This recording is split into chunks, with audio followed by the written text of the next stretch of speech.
Ha? Mukhang yung hinihingi nating pagkakasundo ay lalong lumalayo sa katotohanan.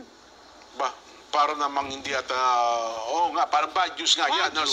Kasi sabi natin, Ako pa naman abot-abot ang panalangin ko na sana magkasundo-sundo na tayo kasi yan muna ang dapat nating gawin bago natin mapaganda ang takbo ng buhay sa Pilipinas, di ba? Oo nga. Hindi kasi pwede na aayusin natin ang agrikultura, ayusin natin ang trabaho, ayusin natin ang bahay, na may nagugulo di ba? Ay, hindi pwede. Madidistract tayo. Yes, ano ha?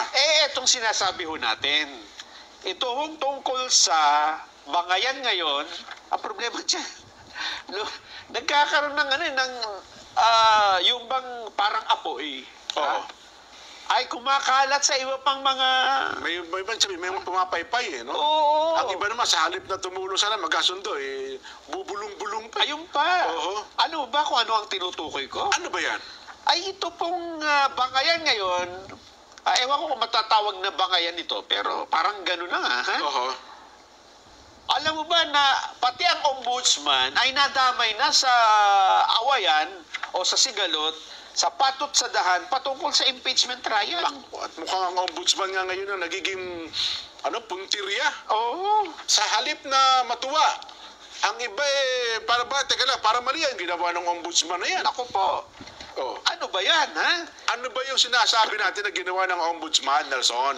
Matatandaan nyo, di ba, nagkaroon ng investigasyon ang House, ha? House Committee on Good Government. Oo. Sa pangunguna po ni Congressman Joel Chua. Ayun. Yan. At yung kanilang rekomendasyon, nilabas pa nila, binalita Yes, pa. oo. Ang kanilang rekomendasyon, kasuhan si VP Sara. Yes. Dahil sa mga confidential fund. Yes. Diba? Kasi yun ang natuklasan ng kanilang pagdinig Oo. ng Blue Ribbon Committee. Ibinigay Good nila Government ngayon, Committee pala. ibinigay nila ngayon sa ombudsman yung kopya ng kanilang rekomendasyon. Mhm. Ang ginawa ng ombudsman, natural. Binigyan mo kami ng kaso, Oo. dapat makuha namin na magkabilang panig. Yun na nga. Kaya inuutos mo ng ombudsman kay Vice President Sara Duterte at sa iba pang opisyal ng DepEd at Office of the Vice President na sagutin. Sagutin yung kasong inihain ng House of Representatives sa ombudsman. Umakto lang pala naman ang ombudsman doon sa kanilang ipinadalang complaint. Oo. Bakit din parang iba ang tingin ng mga ilang mambabatas? Sandali, tingnan natin. Oo. Kasi ang rekomendasyon nga ho ng House of Representatives, nagkaroon ho ng maling paggamit ng confidential fund Yes. ng Office of the Vice President, pati na ng DepEd. Yun ang paratang, ha? Oo. Yun daw ang rekomendasyon nila. makapaglabag. Oo. Kasuhan. Oo. At dahil dito, siyempre, ang ombudsman hindi naman pwedeng mag-file ng kaso nang hindi mo dinidinig yung kabilang panig, di ba? Okay. Oo. Kaya sila ay binibigyan ng pagkakataon, 10 araw binigay ng ombudsman for the Vice President and others to file counter affidavits. Okay. At kailangan din magsumite ng affidavit ng mga testigo kung meron man at mga Oo. dokumento. Oo. Hindi daw po ito tatanggap ng anumang motion to dismiss o motion for bill of particulars. Okay. Sabihin tatanungin mo ba kung ano ba yung mga kasong yan? Hindi muna. Oo. Magpaliwanag ka muna tungkol sa akusasyon. Mhm.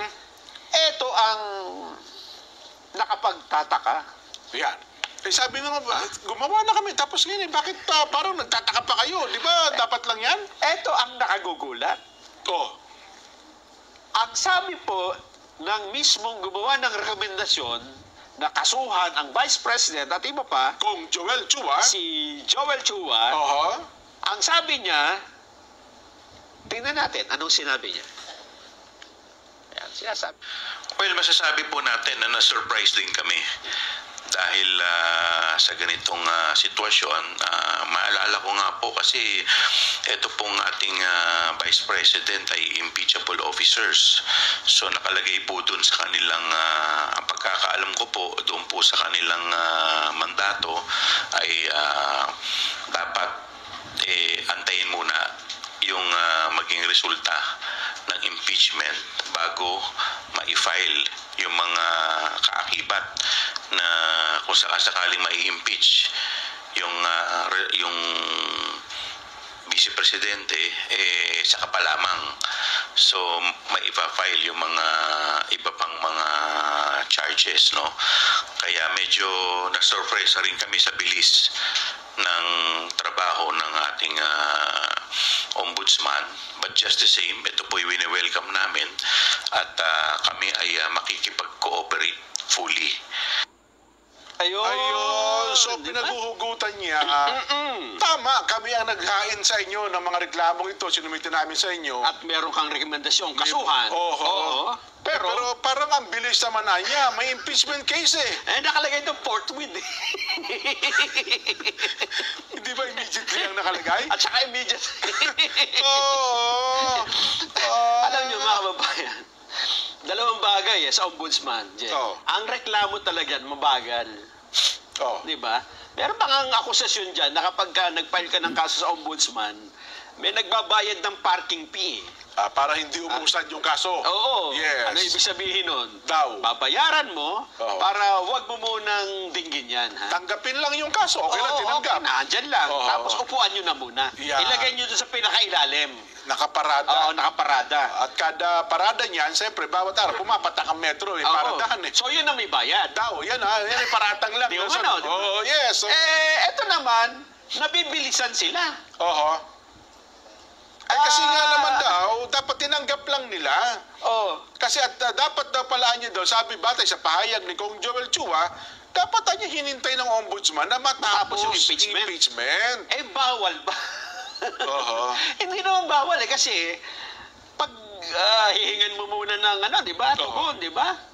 Alam mo ba kung bakit hindi naman natin sabihin natatakot kasi sabi niyo welcome eh. Oo. Pero alam niyo ba kung bakit ano man tawag doon? Parang half-hearted. Okay, oo. Parang hindi nila gusto, ha? Yung ginawa ng Na ombudsman. masyadong mabilis. Oo. Ikaw, anong hula mo? Bakit parang ayaw niyang dinggin muna na ombudsman itong kasong ito? Gusto nila tapusin muna yung impeachment? O kasi baka sabihin ng dyan, may dinidinig ang usapin ng ombudsman Oo. Di wag muna nating patuloyin itong impeachment. Unahin natin ang ombudsman. Baka ganun ang gawin. Di ba? Hindi ganyan. Ah. Mas malalim ito dyan. At ito, nabanggit na natin dati. O ano to? Anong punto ito? Ang punto dyan, mga babayan, ganito. Isipin mo ang senaryo. Halimbawa, nagsisimula na ang impeachment. Okay. Ano sila? Nagpo-proceedings na. Halimbawa. At sumasabay naman ang ombudsman sa investigasyon. Oho. Kasi mga papel lang naman ito, ha? Wala Oo. namang ipapatawag na... Hindi naman naghihiring ang ombudsman. Documents lang ito eh. Oo. At pagkatapos ng kanyang pagsisiyasat, ay sinabi ng ombudsman na ano ba naman tong kasong ipinapile nyo? Naku po. Walang probable cause ito. Hindi ito tatayo sa korte. Naku po. Dismiss ito. Naku po. Ano mangyayari sa impeachment? Oo nga, no? Kung magkaiba, no? Oo. Kasi para sa mga mambabatas, hindi, apakatibay ng ebidensya. Sinasabi nila, di ba? Oo. Tapos, Tapos sasabihin ng ombudsman, teka lang, wala itong mga batayan. walang basihan. Walang basihan ito. Sa batas, Oo. hindi ito tatayo. Therefore, Oo. dismiss ito. Walang probable cause para ituloy ang kaso. Kaya pala ganun ang reaction ng mga kongresista. Ngayon, Jen, ang Oo. tanong naman dito ay ganito. Kung matibay ang ebidensya ninyo, Oh, bakit kayo nangangamba dun sa senaryo na yon? kasi sa ombudsman, Nelson, alam mo naman, ang impeachment trial, may halong drama yan Oo. Di ba? May konting Tama. yan. Tama. Kaya sa mga naunang Yun ang impeachment. Yun ang sinasabi natin. Sa ombudsman, wala yan. Kinukumpare na nga natin yung kay Oo. Justice Corona, di ba? Oo. Na si Justice Corona, guilty sa impeachment Oo. trial, pero pinawalang sala sa korte. Yes. Dahil hindi naman katanggap-tanggap yung mga ebidensya at walang batayan sa batas. Yun ang masakit Di na ba? katotohanan. Dahil sabi ng Supreme Court pa nga noon, SAL-N yan eh. Oo. Yung SAL-N, pwede namang i-correct yan kung may mali. Statement of assets and liabilities. Oo. Nako. Ayun nga, ang problema. Okay, Tapos to confidential fund din, yung pangalawa. Di ba? At alam mo ba, Oo. ito masaklap niyan, Jen, ha? Mm. Alam mo ba kung bakit nangangamba ang mga congressman Oh. at ang isip nila ay madidismiss ito kung talagang itutuloy ang ombudsman. Alam mo ba kung bakit? Okay, anong bakit? Ano Kasi dahilan? ito may lumang video na kasi ito eh. Si Ombudsman Martires ay kinwestiyon na dati sa House of Representatives sa hearing ng budget niya. Tinanong na sa kanya yung tungkol dyan eh. Tinanong si Ombudsman ni... Sino ba yung babae yun eh? Si Franz Castro din ang Oo, nagtanong. Oh. ang tanong ni Franz Castro, ito bang mga confidential funds nyo? Asan ba yung mga resibo nito? Oo. Sino ba mga pinagbibigyan nito? Yes. Kaya pwede ba namin isubmit? Isubmit Oo. nyo ba sa amin? Mga pangalan? Sinagot na pangisi niya yan eh. Nakangisi si chairman Sabi ni Martires. Ombudsman Martires eh. Kaya ibibigay ho namin sa yung listahan ng kung kanino namin ginamit ang mga confidential fund. Hindi na ho confidential fund yan. Oo. Di ba? Oo. Ibig sabihin, kung gano'n ang stand ni Ombudsman Martires, yung mga inilabas ng mga kongresista na bakit ibinigay yan kay Piatos? Bakit ibinigay yan kay, kung Oo. kanikin ng mga, Kay mga Mary pekeng Grace, pangalan? kung sino-sino, yes. Ibig sabihin, para kay Ombudsman Martires, walang basihan sa batas yun kasi nga confidential fund. Oo. Walang pangalan nga yung inilalagay. Kung ang batayan ito yung mga naunang pahayag niya. Oo. Diba? Kaya palagay ko, ito ang kanilang ikinatatakot. Oo. Di ba? Na kapag ka hinawakan ni Ombudsman ang kaso ni Vice President Sara Duterte tungkol sa confidential funds, ay sabihin ni Ombudsman Martires na, ito na rin tinanong niyo sa akin dati. Mga pangalan na, talagang ganitong pangalan niya, talagang gagamit ng pseudonym yan. Confidential fund Confidential fund nga, oo. Di ba? Ah. Oh, yan na sinasabi natin dyan. Mm.